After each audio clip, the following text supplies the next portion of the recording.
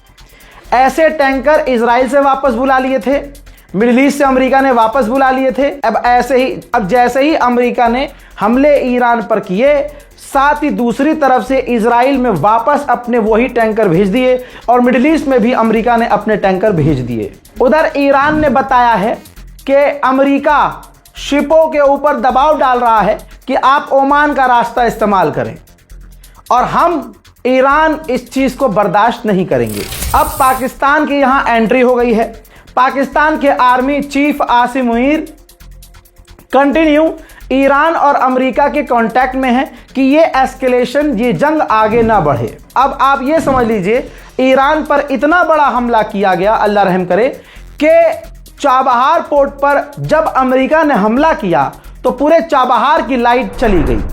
Donald Trump ने अभी 3 घंटे पहले जो आपके सामने मैंने अपडेट दिया था, उसमें डोनाल्ड ट्रंप ने जो लंबी लंबी फेंकी और घटिया तरीन बातें की, धमकियां दी, तो उस पर ईरान के विदेश मंत्री ने जानकारी दी, मतलब बयान दिया।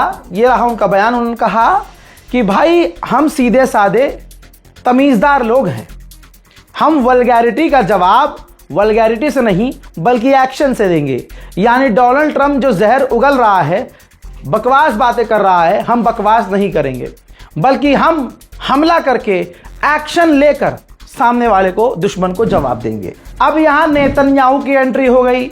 नेतन्याहू ने एक पॉडकास्ट में, इंटरव्यू में कहा कि डोनाल्ड ट्रंप जानते हैं कि ईरान चीटिंग कर रहा है, ईरान कोई डील को फॉलो नहीं करेगा, ईरान सिर्फ समय बर्बाद कर रहा है और टाइम खींच रहा है। हम इजरायली इस स्थिति में हैं कि ईरान के खिलाफ कोई भी एक्शन लेने को तैयार है। अब स्ट्रेट ऑफ हॉर्मुज में भारत के कई जहाज फंसे हुए हैं, तो भारत डायरेक्ट ईरान से टच में है और बात कर रहा है कि हमारे कम से कम टैंकरों को ईरान निकलने दे। हजरात, इजराइल के आईडीएफ के कमांडर ने, चेहरा सामने नहीं आया है, उस इंसान ने स्टेटमेंट जारी किया कि हम बड़े हमले ईरान पर करने के लिए तैयार हैं। अब जेडी वेंस ने क्या कहा? जेडी वेंस ने कहा कि हम ईरान को ब्लॉक करेंगे, ईरान पर जवाबी कार्रवाई करते हुए हम ब्लॉकेज फिर से लागू कर देंगे, ब्लॉक कर देंगे रास्ता। स्ट्रेट ऑफ हॉर्मुज को अगर ईरान ने बंद किया तो हम ईरान पर हमले करते रहेंगे। अब मैं ये बात क्यों कह रहा था कि कुछ बड़ा होने वाला है, ठीक है, क्योंकि अब आप समझिए, आप खुद अब समझदार इतने हैं ही, अगर आप इन खबरों को देख रहे हैं, मिडिल ईस्ट के हालात समझ रहे हैं कि नेतन्याहू और डोनाल्ड ट्रंप के भी थोड़ी देर पहले फोन पर बात हो गई है। अब ये दो शैतान क्या बात कर रहे होंगे? अमेरिका और इजराइल ईरान के फायदे की बात तो नहीं कर रहे होंगे, और मुझे पर्सनली ऐसा लगता है कि इजराइल को अब अमेरिका आगे करेगा कि भैया अब तुम देखो। लेकिन आप दुआ कीजिए और इस रिपोर्ट को शेयर कीजिए। उधर ईरान ने साफ कह दिया है कि हम अमेरिका से फाइनल एग्रीमेंट पर अब बात नहीं करेंगे। यानी डील जो मैंने 1 महीने पहले कह दिया था, भाई आप लोग जो देखने वाले हैं वो गवाह हैं इस बात के, मैंने पहले ही कह दिया था ये डील नहीं होगी और अमेरिका इस डील को खराब करेगा। उधर तुर्की के राष्ट्रपति कुर्दोगलू का भी आ गया है बयान। उन्होंने कहा कि हम नहीं चाहते कि स्ट्रेट ऑफ हॉर्मुज बंद हो जाए।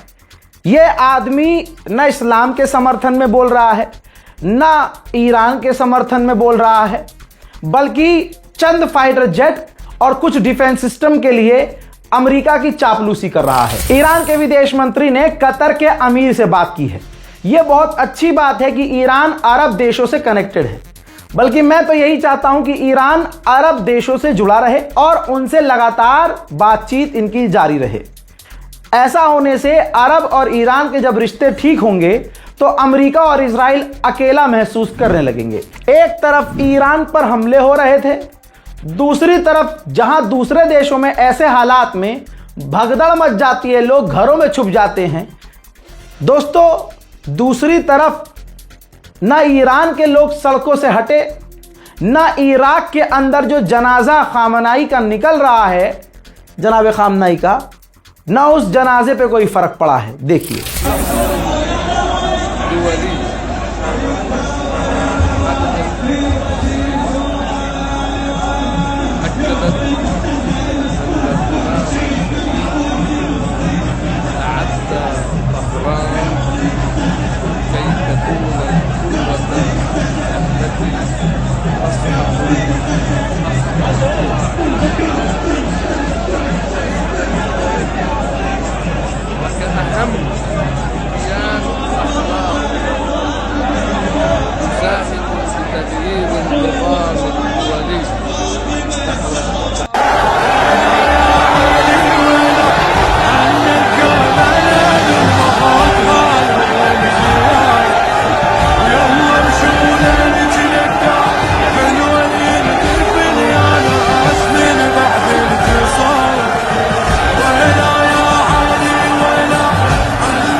बस यही कहूंगा, दुआ कीजिए, दुआ कीजिए, दुआ कीजिए और इस रिपोर्ट को शेयर कीजिए। वस्सलाम।